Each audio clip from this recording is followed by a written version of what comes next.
Le chantage doit cesser sur les prix des billets de vol France-Algérie.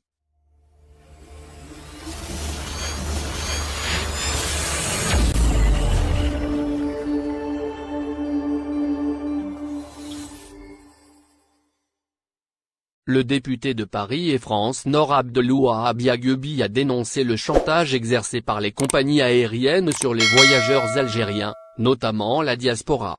Le parlementaire cite la compagnie nationale Air Algérie et les compagnies françaises Air France, Transavia et ASL Airlines.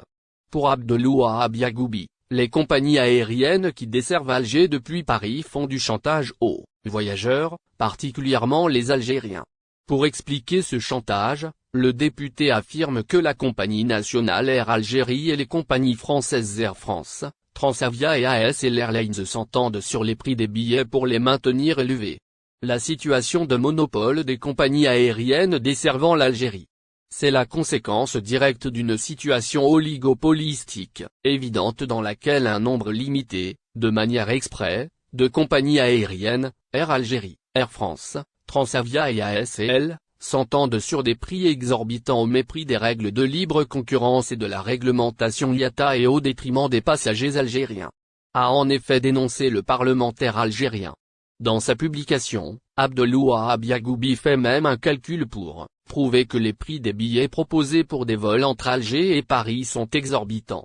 Pour faire une heure de vol à bord d'un Boeing 737-800 ou d'un Airbus 320, la compagnie dépense en moyenne 6 000 €, soit environ 12 000 € pour un vol Alger-Paris. Ce chiffre tient compte de toutes les dépenses salariales, de carburant, d'entretien, d'amortissement de l'avion et des coûts d'escale. Il estime que cette somme représente le tiers de la recette de l'excédent bagages que les Algériens paient quotidiennement à Air Algérie au départ de Paris.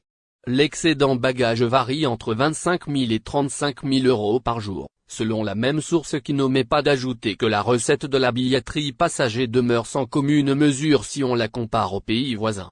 Le chantage doit immédiatement cesser, lance le membre de l'Assemblée nationale pour conclure son texte publié vendredi 3 septembre sur sa page Facebook. Merci de bien vouloir activer la cloche et de cliquer sur j'aime.